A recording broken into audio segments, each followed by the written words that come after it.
atiende los que están alrededor de Andrés, no lo distraigan, es un joven muy distraído, por favor.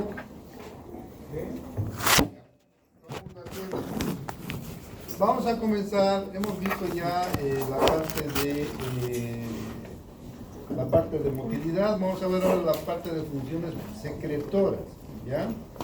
Vamos a comenzar siempre desde la parte de la boca. Vamos a terminar.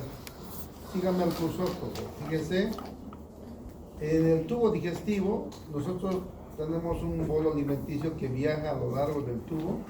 Para eso necesitamos el moco, que es protector, ¿ya? Es adherente, nos permite que resbale, ¿no es cierto? Además tiene también, puede ahí introducir las inmunoglobulinas, ¿no? Puede introducir ácidos álcalis para poder eliminar cualquier germen que esté añadiéndose. Y entonces, el moco del tubo digestivo es sumamente importante para la digestión del intestino. Vamos adelante. Fíjense, vamos a comenzar por la boca. Perdón, ya. Nosotros tenemos las glándulas salivales, ¿no? Que van a secretar lógicamente moco también. Las glándulas salivales, aquí tenemos 6 glándulas salivales de par a par, 2 parótidas, 2 submandibular y 2 sublinguales. Estas glándulas van a secretar saliva. La saliva es un flujo, ¿no es cierto?, que arrastra cualquier germen patógeno hacia el interior del tubo gástrico, o sea, hacia el estómago, donde los ácidos lo van a deshacer cualquier germen. La saliva tiene iones, tiocianato y enzimas, como la lisozima, que matan a los bacterios. También tiene anticuerpos, la inmunoglobulina A, que vamos a ver en inmunidad, y cobalofilinas. Las cobalofilinas son glucoproteínas que van a proteger la vitamina B12 para la absorción en el intestino. Entonces esas son las funciones de la saliva. Ahí están las funciones de la saliva. La saliva es, la glándula no es tan sencilla simplemente de secretar. También absorbe agua cuando hay necesidad. Si la persona no tiene o no ha ingerido agua, no va a eliminar saliva, porque se absorbe, ¿no es cierto?, sodio, cloro, todo, hay una secreción, absorción. Entonces la persona no tiene saliva, la persona deshidratada no tiene secreción saliva, disminuido a lo mínimo cuando hay deshidratación, ¿ya? Vamos a ver. ¿Cómo se regula la secreción de las glándulas salivales? Tenemos en el bulbo estos centros que son el centro de la secreción salival. Tenemos los núcleos salivales superior o inferior, los dos aquí en el bulbo, fíjense, y el estímulo viene de la lengua, ¿no es cierto?, y la parte posterior. Aquí tenemos la lengua, ahí tenemos los estímulos gustativos que van a estimular a las fibras aferentes, van a ir hasta el centro salival y van a volver para la secreción de saliva. Es así que la lengua, que es el órgano del gusto, percibe diferentes sabores y va a estimular la secreción de saliva. Normalmente nosotros no tenemos secreción, una secreción básica, pero la secreción abundante es durante la alimentación. Entonces hay sí o sí hay. ¿Por qué? Porque hay un reflejo de secreción, porque la lengua tiene estímulos táctiles y gustativos que van a hacer que estas glándulas secreten la saliva, ¿ya? Entonces, los estímulos táctiles, solamente tocar también estimula. Y cuando no, ¿no es cierto? Cuando uno ingiere un producto amargo, como el limón, por ejemplo, va a estimular mucho más todavía. En el esófago, este es el esófago, solamente hay secreción de moco, nada más. Entonces, el moco va a lubricar los alimentos que van a ingresar al estómago y van a proteger, ¿no es cierto?, para que no tenga ningún tipo no haya una obstrucción a nivel de todo el esófago, ¿ya? Vamos adelante. Una salvedad. En el esófago, en la parte inferior, donde está en contacto en el esfínter esofágico inferior, tenemos nosotros bicarbonato, moquito con bicarbonato. Entonces, estas glándulas de aquí secretan moco con bicarbonato. ¿Para qué? Para proteger de una eventual regurgitación. Cuando se regurgita, nosotros tenemos ácido. Entonces, el organismo, bueno, ha previsto esto y tenemos ahí bicarbonato y moco que van a contrarrestar las regurgitaciones del estómago. Por favor, cualquier duda, levantan la mano, ¿ya? Cualquier duda. Aquí tenemos el estómago, fíjense, este es el estómago, un dibujo, y es un dibujo un poco más claro. Fíjense los canalitos, la forma arrugada que tiene el estómago, porque ahí la superficie de acción sobre el alimento aumenta con cada esos levantamientos que tiene la mucosa gástrica. La mucosa gástrica tiene estas partes, el fondo gástrico, el cuerpo, el antro y el píloro, ¿ya? Entonces, fíjense dónde están las glándulas que digieren, están en el fondo y el cuerpo, o sea, las glándulas oxínticas o gástricas están aquí, estas son las que secretan ácido clorhídrico y pepsina, estas. En cambio, las glándulas mucosas que están en el antro y parte del píloro van a secretar solamente moco y van a secretar algunas hormonas que vamos a ver. Pero esto es lo que, esta parte del fondo y el cuerpo, es, diría yo, la más importante para la digestión. Por eso es que cuando hay una cirugía, hacen un corte aquí y aquí, pero dejan siempre el fondo y parte del cuerpo para que ese estómago siga siendo útil, porque las secreciones que van a digerir los alimentos están en todo este campo. De aquí se elimina un pedazo, por decir un 40 o 50%, y la persona deja de tener un estómago grande, porque esos gordos que son enfermos, ¿no es cierto? Han visto que tienen 200 kilos, ¿no? Los gordangos se hacen cirugía y se bajan de peso porque el estómago se baja el tamaño y se sacian con mucha menos comida que más antes, ¿no? Que el estómago es prácticamente grande en esas personas, ¿ya? Entonces fíjense esto acuérdense, las glándulas más importantes están en el fondo y el cuerpo. En el píloro y el antro están las glándulas mucosas, que no tienen mucho que ver con la disgregación, con la digestión propiamente de los alimentos, ¿ya? Doctor, ¿Sí, dime? ¿y usando balón gástrico no se puede llegar a tapar esas glándulas por error? Claro que sí. Ustedes van a ver que cuando nosotros introducimos la sonda, porque hay gente que no puede hacer la deglución, ¿no? Entonces se le pone una sonda para aplicarle el alimento por la sonda. Entonces la sonda tiene que estar aquí para que se digiera, pero a veces se introduce demasiado y se pasa aquí. Entonces, cuando se pasa al duodeno, obviamente ya no se digiere, pues porque la comida, para que se digiera, tiene que entrar al estómago. Entonces, esos casos pasan frecuentemente. Por eso, para colocar la sonda nasogástrica, ustedes van a aprender que tiene una marca que no tienen que pasar. Generalmente antes era directamente de la nariz al epigastrio, pero ahora cada sonda tiene una marquita que ustedes tienen que ver, lo introducen hasta donde está y se sujeta a la nariz. Es posible, cada vez sucede eso, ¿ya? Y ahora, otra cosa, si por ejemplo el estómago estuviera siendo operado, ha tenido un problema quirúrgico, entonces se le puede al paciente directamente meter la sonda hasta aquí.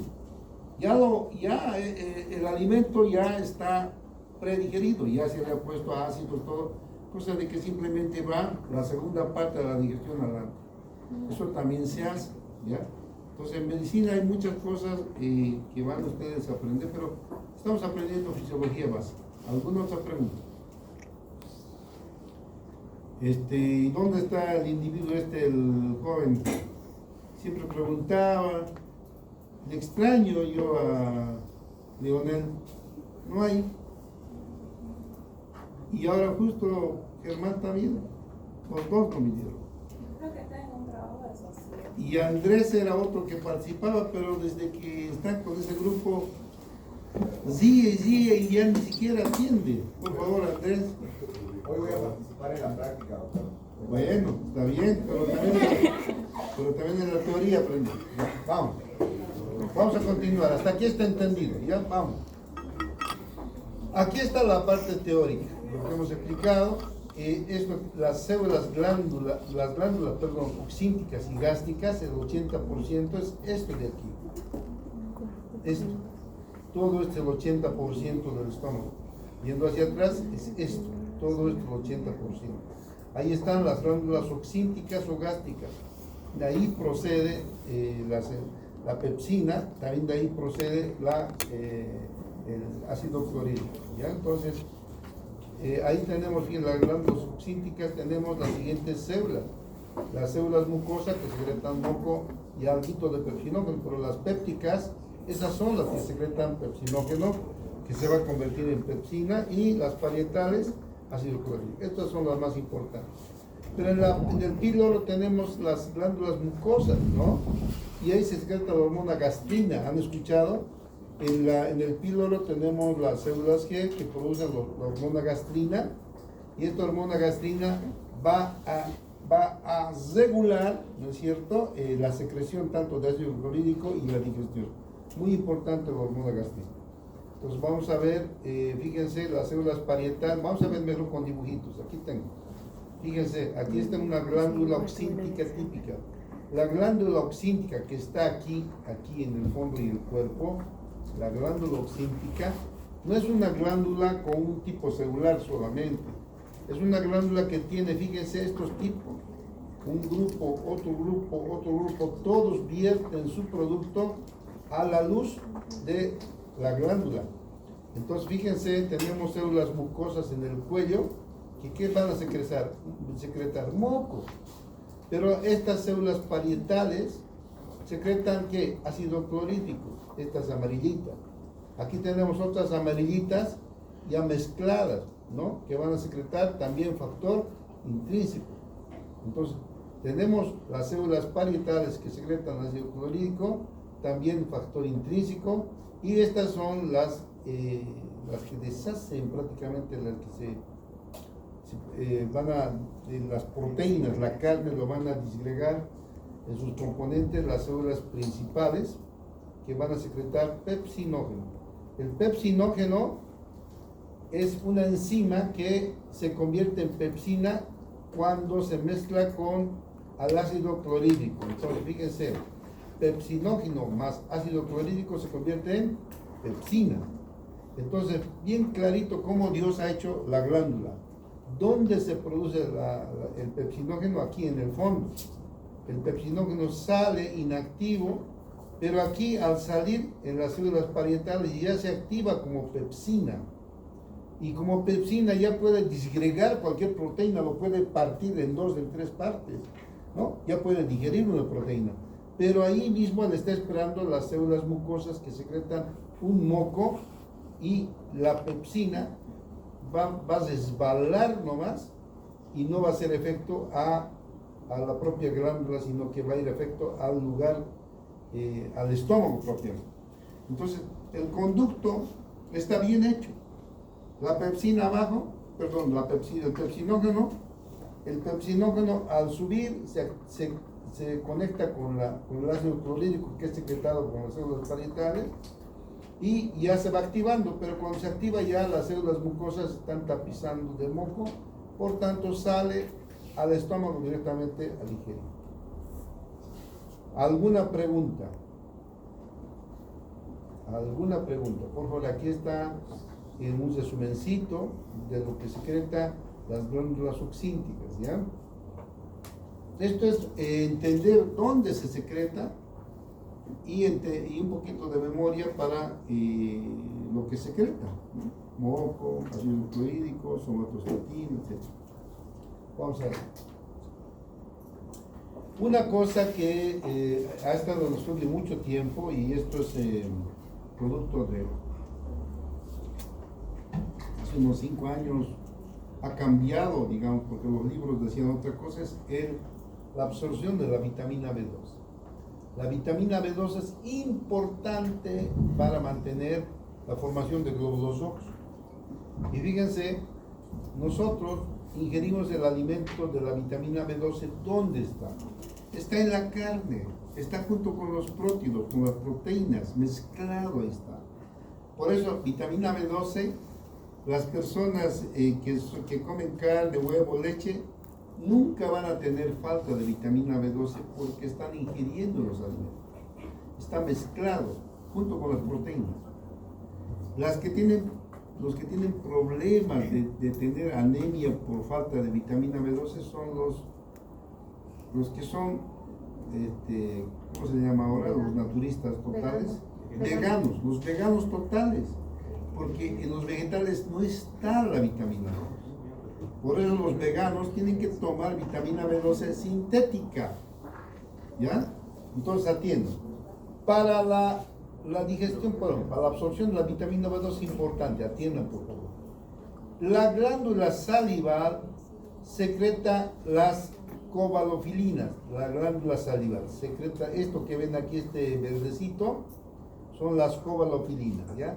Las cobalofilinas van a proteger a la vitamina B12, pero no aquí, no en la boca, porque entra, aquí está, fíjense, tenemos el alimento, la proteína, y ahí está la vitamina B12 junto. Ingerimos la proteína con la vitamina B12, pero también junto con la saliva entra las cobalofilinas. Introducimos todo el estómago y aquí ya la pepsina deshace la proteína y se suelta la vitamina B12.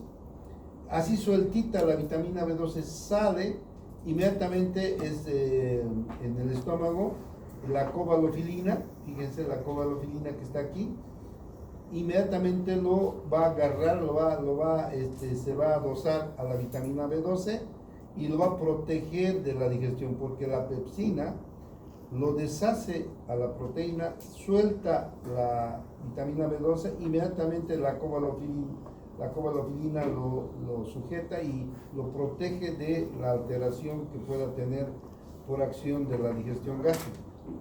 Y así protegida sale al duodeno y fíjense, en el estómago se forma esto que vemos ahí en forma lila, es factor intrínseco de Castro.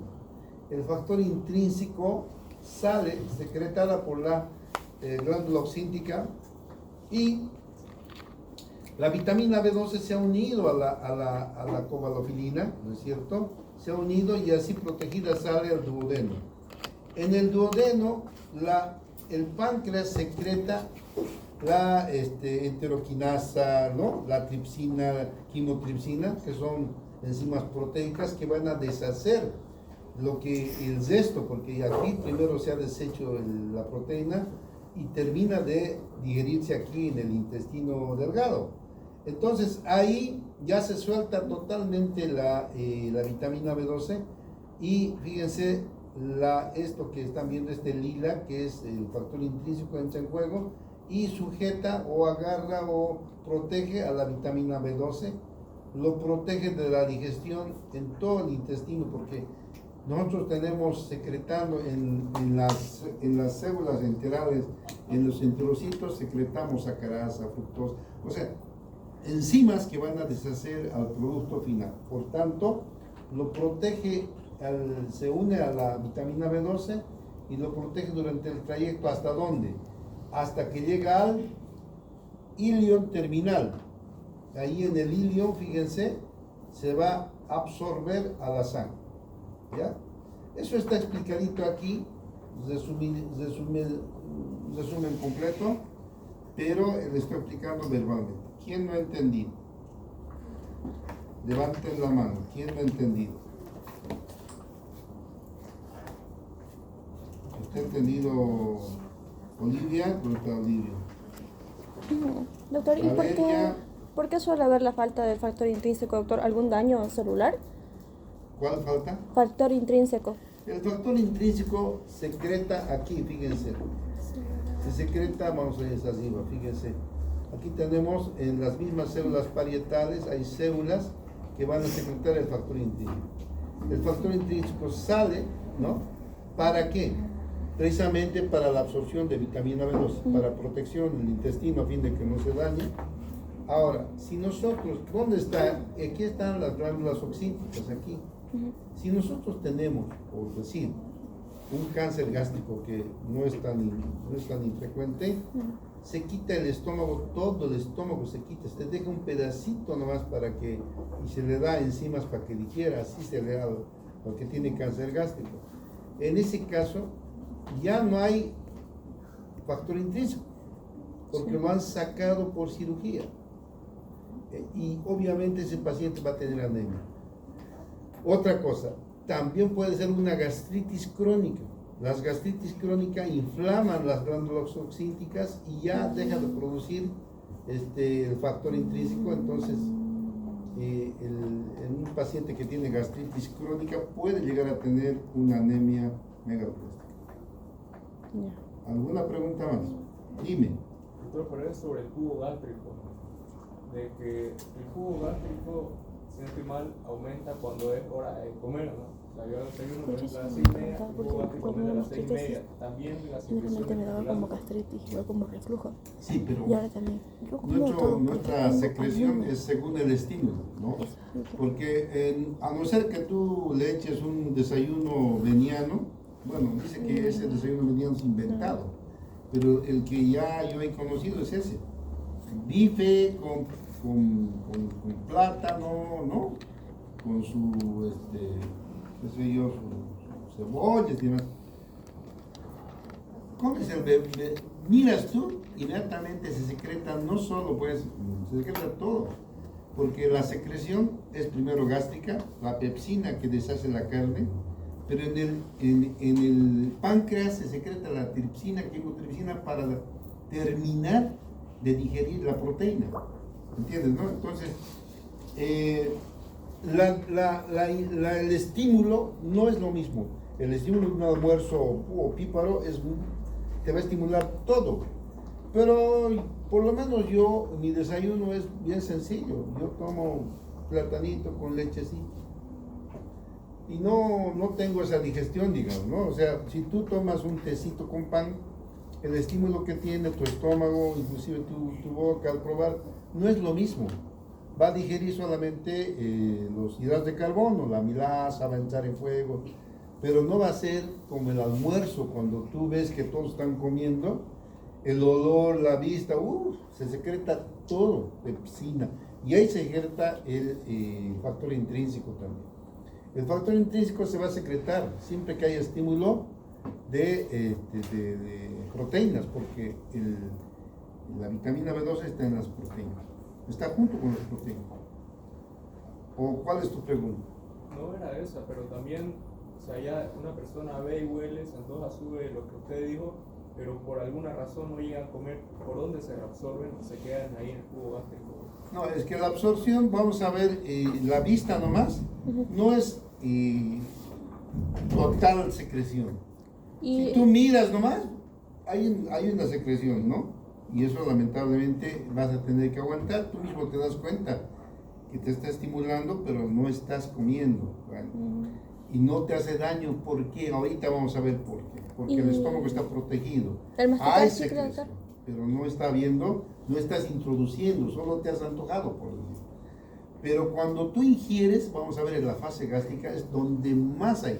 Basta que ingieras la carne a tu boca y ya se secreta, te alista la pepsina, ya está el intestino y ya está la tripsina esperándola para que la carne que has comido se digiera.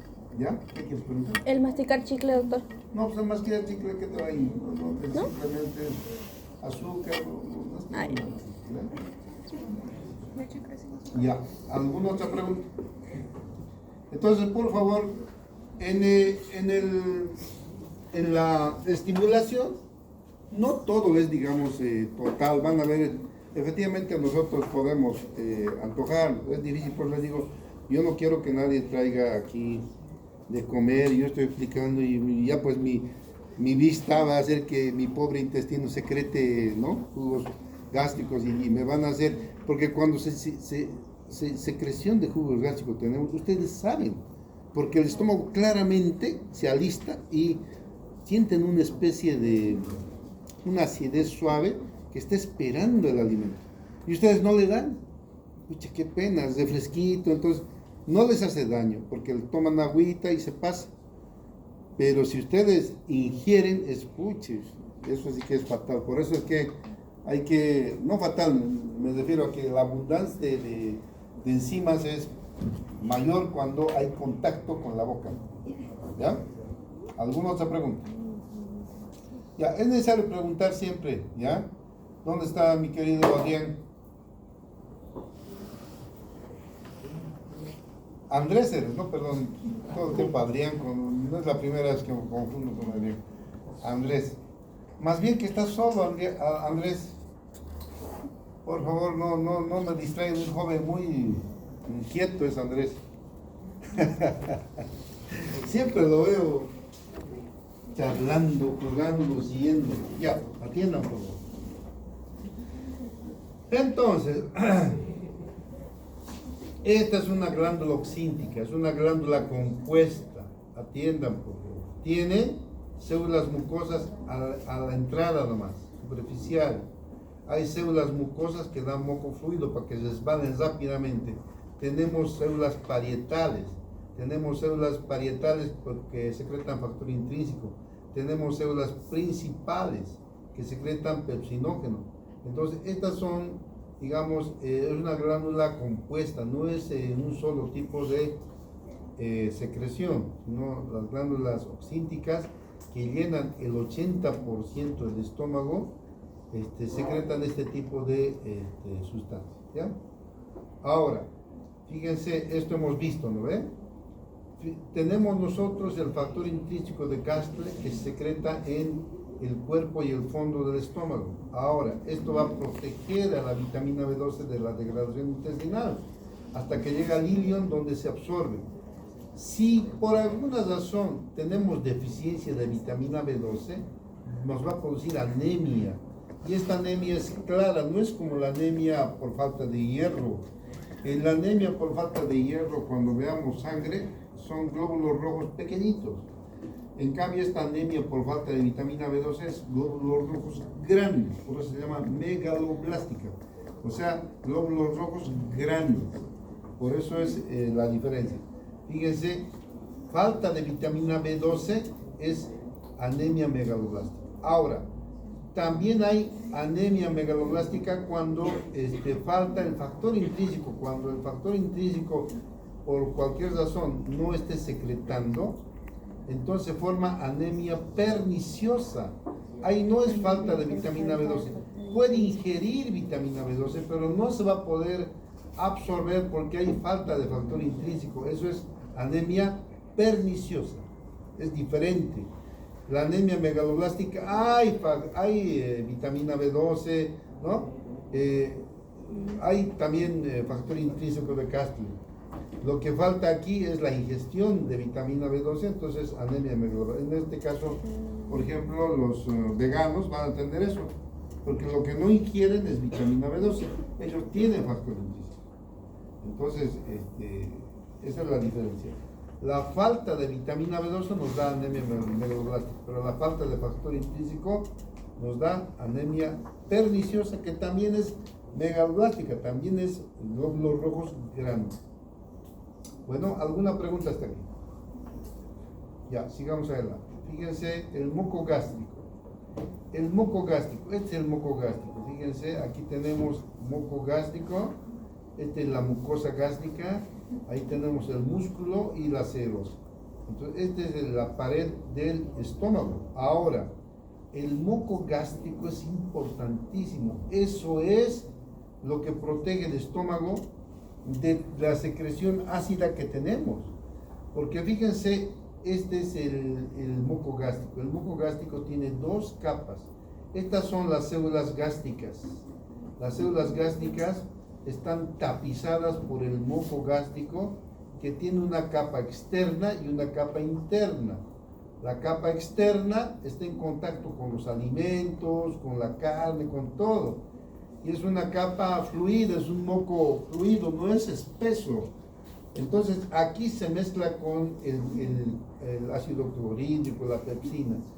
Pero más adentro tenemos la capa interna y ahí tenemos, ¿qué? Bicarbonato, miren, es bicarbonato.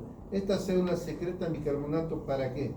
Para que el ácido, porque en pH de 2 tenemos miles ahí de ácidos de iones hidrógeno que pueden carcomer fácilmente la pared gástrica, pero no es posible porque se secreta bicarbonato. Entonces, y el moco aquí es un moco espeso, es un moco, ya no es filante, es un moco espeso, ¿no? Denso. Entonces, el alimento viene aquí y roza nomás, y esto está, las células están íntegras porque secretan bicarbonato, el bicarbonato se difunde, el ácido viene, se neutraliza y nunca logra dañar, nunca logra tocar a las células gástricas porque tenemos bicarbonato inmediatamente formando una capa interna con un moco espeso, ¿no es cierto? Mayor a un milímetro, fíjense, es grande para ser paredes, grande el moco gástrico y lo protege de cualquier injuria ácida que hay, ¿ya? Aquí está explicando eso, ¿no es cierto? Ahora, productos del bicarbonato, el pH aquí es 7, o sea, es neutro. Productos del bicarbonato, las células aquí están en contacto con un pH neutro. En cambio, aquí en la capa externa el pH es 2. Eso quiere decir que quema lo que entra ahí, la carne se deshace ahí, pero encimita. El moco espeso está protegiendo a las células gástricas. ¿Está bien? Y está tapizado todo el estómago. Entonces, no hay ningún lugar, por eso, ¿quién sufre ahorita de gastritis? Ojalá que nadie, porque hay gente que sufre de gastritis. Tienen el antecedente de que les arde el estómago. Han ido al médico, se ha hecho la ecografía y tienen gastritis. Entonces hay un problema ahí, que hay lugares donde no está habiendo ese moco gástrico que debe tener, una parte que tiene, es denso, que es neutro y encima un filante. Entonces, no lo tienen, por eso está ardiéndoles, ¿no? Y ahora vamos a ver fisiológicamente por qué puede alterarse el moco gástrico, ¿ya? ¿Alguna pregunta hasta aquí? ¿Está entendido? Ya. Entonces, fíjense, aquí tenemos el contenido del moco gástrico. ¿Qué tiene el moco gástrico? Tiene mucinas con glucoproteínas, que son los que hacen la viscosidad. Tiene agua, electrolitos siempre, bicarbonato y factor trefoil, inmunoglobulina. Estos dos, el factor trefoil es el factor que protege a la mucosa gástrica. Cuando ustedes ingieren algo que, qué sé yo, un hueso, ¿no es cierto?, que va y daña la mucosa, momentáneamente lo puede hasta sangrar, pero inmediatamente el factor trefoil va a producir un estímulo para que todo ese dañado salga, se esfacele y se cree nueva capa protectora, capa mucosa ahí en el estómago. Entonces, los factores trefoil nos protegen. Y tenemos ahí inmunoglobulina A también. La inmunoglobulina A, como vamos a ver, es los anticuerpos que están ahí preparaditos para cualquier una gastritis que uno tenga. Yo sé que ustedes han debido tener, porque yo he tenido de joven, ¿ya? Nosotros me acuerdo cuando dos veces uno quiere beber de joven, hasta las chicas. Cuando salen bachilleres quieren embriagarse. No están conformes hasta que les sube la cabeza. Ahora sí puedo recordar mi bachillerato. Y los hombres, si van al servicio militar, en el servicio militar salir es una belleza, igual también. Ahora hay excepciones que algunos jóvenes que ustedes deben conocer, que algún sábado le echan sin ninguna causa, sí, pero la mayoría no es así. ¿Qué pasa cuando una persona ingiere alcohol? Vamos a ver que cuando una persona ingiere alcohol, vomita de tal manera hasta que vomita sangre. Yo he vomitado, yo era un joven sano y post-alcoholismo empezó a vomitar hasta que empezó a vomitar sangre. ¿Qué ha pasado? Se ha lesionado por la mucosa. Pero esas veces yo no sabía que tenía trefoil, pero yo lo tenía ya. Y el factor trefoil ha hecho que todo se regenere de nuevo y al otro día esté comiendo normal. ¿Ya? Entonces, fíjense, la defensa que tenemos es una belleza ahí en el estómago. Ahora vamos a ver, aquí tengo un resumencito del factor trefoil, son péptidos pequeñitos. Esta es la mucosa gástrica. Cuando se lesiona por algún problema, alimentación, medicamentos, alcohol, entonces se va a hacer una úlcera por donde puede sangrar. Pero ahí el factor trefoil va a hacer que nuevamente se regenere el epitelio y se normalice el muco gástrico, el epitelio gástrico normalmente y en poco tiempo. Por eso es que ustedes están sanitos, yo estoy sanito, gracias a Dios, pero pues me acuerdo aquella vez cuando vomité sangre me asusté, pues dije, caramba, ¿qué siempre he tomado? ¿No? Hasta vomitar sangre, imagínense, ¿no? Entonces, eso, pero no es infrecuente, algún joven puede llegar a vomitar, pero ya van a ver ustedes que tienen que hacer, tienen que resguardarse, neutralizar y se normaliza todo en el día, ¿ya? Vamos a ver las prostaglandinas. Las prostaglandinas son un tipo de prostaglandinas que nos protegen. Fíjense, viene aquí la pepsina, ion hidrógeno, que es ácido y simplemente resbala y no llega a tocar a las células. Estas son las células y ahí está el moco. El moco es como un colchón que está protegiendo de cualquier injuria, cualquier ácido, no llega a tocar a las células.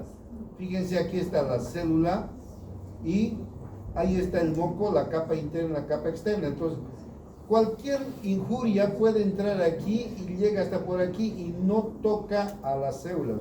Entonces, las células están bien. Por eso es que ustedes pueden ingerir a veces, ahí dice que a mí no me hace daño, ingieren hasta cosas insalubres, yo he visto. No me hace daño a mí adentro y claro.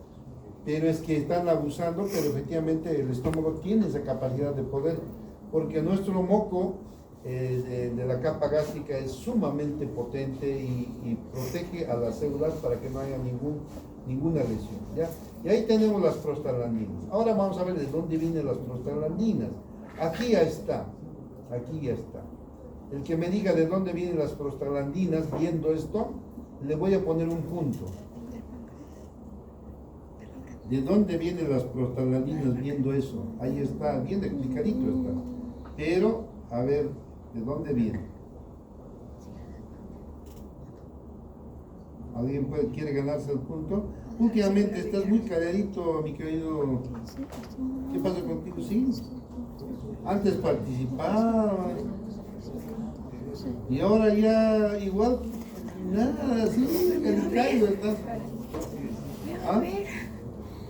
¿Cómo es la cosa?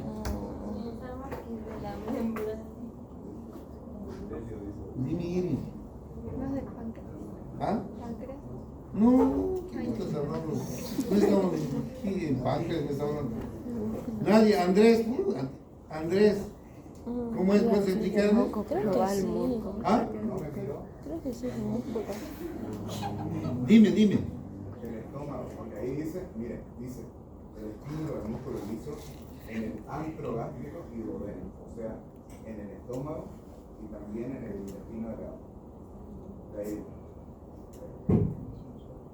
Sí, pero no me ha dicho nada, ¿de dónde viene? Se me ha leído y nada más. Ya, atienda por favor. Vamos a ver ahora desde el principio de dónde viene, cómo viene y por qué viene. Vamos a ver, fíjense, atiendan por favor. Sucede de que nosotros, fíjense, estas células están produciendo bicarbonato, todo lo que ustedes quieran. Pero estas células se van, todo el tiempo van recomponiéndose, o sea, tienen un tiempo de vida y se esfacelan, se salen. Entonces, atiendan por favor. Cuando la célula ya ha cumplido su labor, se esfacela, se sale, ahí tenemos fosfolípidos en la membrana celular gástrica. Estos fosfolípidos de la membrana, en la misma célula tenemos la fosfolipasa, ¿no? Entonces, cuando se esfacelan, sueltan la membrana y sueltan la enzima fosfolipasa. La fosfolipasa de estas células gástricas va a formar ácido araquidónico a partir de fosfolípidos. Ácido araquidónico. El ácido araquidónico, aquí está, sobre el ácido araquidónico va a actuar la COX-1, la ciclooxigenasa, la enzima ciclooxigenasa 1, y va a formar las prostaglandinas que van a proteger al estómago y al riñón. Y van a formar agregación plaquetaria que también sirve para la homeostasis. Entonces, este COX-1 nosotros lo tenemos siempre. Está en el estómago y está en el riñón, por eso se llaman constitutivas. No, simplemente están, ya Dios lo ha puesto para que hagan esto. Toda vez que la célula termina su labor, se esfacela, se aprovecha la membrana y la enzima fosfolípido pasa para formar ácido araquidónico y formar prostaglandina. Ahora, ¿qué hace la prostaglandina? La prostaglandina, fíjense lo que hace es esto. La prostaglandina, aquí tengo, fíjense, la prostaglandina, aquí tenemos la COX, ¿no? Bueno, es al revés, lo que no, vamos a ver dónde, esto es lo que no se produce, ¿no? Un momentito. Ya, aquí, ¿no? Ahora ya se entiende aquí, los fosfolípidos se convierten en ácido araquidónico, ¿ya ven? ¿Está viendo, Ahora, por la COX-1 se van a formar las prostaglandinas. Y las prostaglandinas van a estimular ¿qué? La formación de moco y la formación de bicarbonato. Entonces, esta célula que tiene moco y bicarbonato es por la estimulación de las prostaglandinas. Y las prostaglandinas se forman por la esfacelación natural que tenemos. O sea, constantemente el propio estómago va formando COX-1, prostaglandina con el COX-1, ¿para qué? Para estimular todo el tiempo moco y bicarbonato. Es un círculo que funciona todo el tiempo. No necesita ningún, digamos, aditamento. Nosotros, desde que han nacido, ya han empezado a formar hasta ahora, porque la mucosa gástrica, la célula que está ahí cubriendo a la mucosa gástrica va a tener un ciclo, ¿no es cierto?, de 3 a 5 días. Se esfacela y la membrana celular tiene fosfolípidos. Entonces, como tenemos ahí incluido, tenemos la ciclooxigenasa 1, va a formar prostaglandina. La ciclooxigenasa 1, la COX-1, forma prostaglandina, y la prostaglandina estimula en la misma célula la formación de moco y bicarbonato. Entonces viene la pepsina y no nos importa nada. Tenemos una capa interna gruesa, moco y bicarbonato que está protegiendo a la célula. ¿Está bien? ¿Te ha entendido?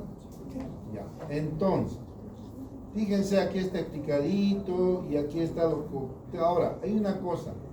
Nosotros tenemos la COX-2, que es inducible.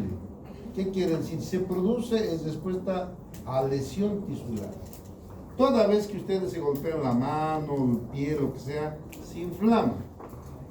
Y ahí se produce la COX-2, que es una isoenzima, que es similar, que también forma prostaglandina.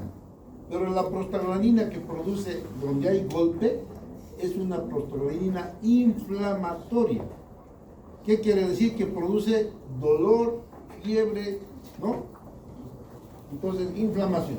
La prostaglandina que se produce en respuesta a la lesión tisular, tenemos inflamación, dolor, fiebre. Entonces, este COX-2 se produce en cualquier enfermedad, cualquier que tenemos. ¿Y qué usamos nosotros para la enfermedad? Para disminuir la inflamación, ¿qué usamos? ¿Qué usamos? Antiinflamatorio. Los antiinflamatorios. ¿Cuál? Los antiinflamatorios que cuestan un pesito y que están a nuestra disposición todo el tiempo son los AINES. ¿No? Los AINES son antiinflamatorios no esteroideos, los AINES. Ahí tenemos el ibuprofeno, diclofenaco, toda una serie. ¿Y cuesta cuánto? Barato, ¿no es cierto? Entonces, compramos. Yo recientemente estaba inflamado mi mis rodillas, me he tomado mi diclofenaco. Y el diclofenaco te desinflama porque va a inhibir la COX. Y al inhibir la COX, el AINE, también inhibe la COX-1. Viene aquí el AINE, inhibe esto. ¿Y qué va a pasar? Si inhibe la COX-1, ¿va a haber protección gástrica? No. No. Entonces, ¿qué va a pasar? Va a producirse, puede producirse, fíjense, puede producirse esto que está aquí, este dibujito, ¿no es cierto? Aquí hay el moco y aquí ya no hay el moco, porque aquí la prostaglandina no se está formando producto de un AINE, probablemente si hay alcohol, AINE, el efecto del AINE va a producir eso, va a inhibir a la COX-1, no hay prostaglandina, por tanto, como no hay moco, no hay bicarbonato, por tanto viene cualquier cosa y va a provocar esto que viene sangrado. Entonces el estómago puede sangrar, ¿no? Si nosotros introducimos alcohol, por ejemplo en mi caso, o en su caso, cualquier caso que hayan visto, el alcohol cuando uno ingiere en grandes cantidades puede provocar una inflamación ahí, ¿no? y puede hacer lesionar a punto de sangrar. Gracias a Dios que tenemos ahí la COX-1, está ahí, o sea que va a solucionar junto con el trefoil, lo va a normalizar todo en poco tiempo. Pero si nosotros tomamos un AINE, que es lo que más he visto yo que provoca problemas de gastritis, el AINE va a inhibir a la COX-1 y la COX-2. En realidad el AINE, ¿para qué está? Para desinflamar mi mano que se ha hinchado, mi garganta que me duele, entonces yo tomo eso, o la fiebre. El AINE es para eso, para mi fiebre, para mi dolor, no es para mi estómago. Pero yo tomo, al tomar el AINE me va a quitar la fiebre, me va a quitar el dolor. ¿Por qué me va a quitar? Porque va a producir aquí, fíjense, el AINE viene, la COX inducida va a producir prostaglandinas proinflamatorias, ¿no? Entonces el AINE viene, lo va a eliminar la COX-2. Como no hay COX-2, entonces calma la inflamación, calma el dolor, calma la fiebre. Qué lindo, ¿no? Ya nos ha hecho bien. Me dolía la garganta, me dolía la cabeza, me golpeó la pierna, está intocable, tomo mi diclofenaco, me calma el dolor, me calma la fiebre, me calma la inflamación, se reduce. Pero concomitantemente el AINE no solamente va a inhibir esto, sino también esto. Y si inhibe la COX-1, ¿qué va a pasar? Ya no va a haber protección. ¿Por qué no va a haber protección?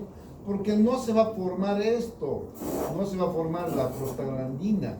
Si nosotros, el COX-1 se inhibe y no hay prostaglandina, por tanto no hay moco y no hay bicarbonato, entonces se va a carcomer, va a haber un problema de lesión de la mucosa, ¿no es cierto? Y ahí puede haber sangrado, fíjense, aquí hay una úlcera y puede hasta sangrar, ¿no?